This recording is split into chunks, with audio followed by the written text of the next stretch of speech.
చార్ధామ్ యాత్రకు భక్తుల తాకిడి ఏ రేంజ్ లో ఉందో చూస్తే షాక్ అవుతారు. ఎస్, ఒక్కసారిగా హిమాలయ కొండల్లో రద్దీ పెరిగింది. ట్రాఫిక్ విపరీతంగా ఉంది. ఉత్తరాఖండ్ లో చార్ధామ్ యాత్రా మార్గంలో ఉన్న కొండలు జనంతో కిటకిటలాడిపోతూ ఉన్నాయి. చార్ధామ్ యాత్రలో తీవ్ర ట్రాఫిక్ జామ్ కనిపిస్తోంది. జోషిమఠ్ ప్రాంతంలో 30 కిలోమీటర్ల మేర వాహనాలు నిలిచిపోయిన దృశ్యాలివి. విష్ణు ప్రయాగ్ నుండి జోషిమఠ్ వరకు ట్రాఫిక్ జామ్ ఎంత తీవ్రంగా ఉందో మనం చూస్తూ ఉన్నాం. ఇటు కాలిబాట సాగే ప్రయాణాన్ని కూడా మనం చూడొచ్చు. వేసవి సెలవులు వారాంతం కావడంతో ఒక్కసారిగా అక్కడికి భక్తులు పోటెత్తారు. కాలినడక మార్గంలో కూడా కిలోమీటర్ల మేర రద్దీ కనిపిస్తోంది.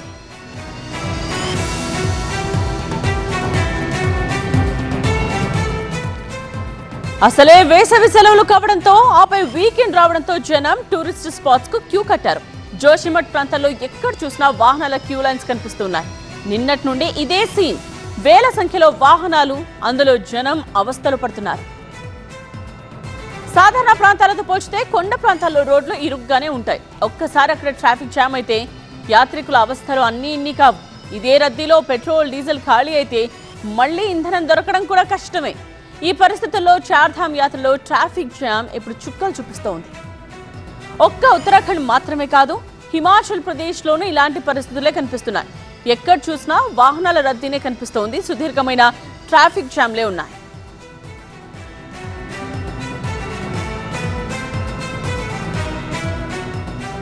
ప్రస్తుతం మనం విష్ణు ప్రయాగ్ టు జోషిమఠ్ కారు మార్గాన్ని ఒకవైపు, అలాగే చార్ధామ్ యాత్ర కాలిబాటను వెళ్తున్న వాళ్ళని ఇంకొక వైపు మనం చూస్తూ ఉన్నాం.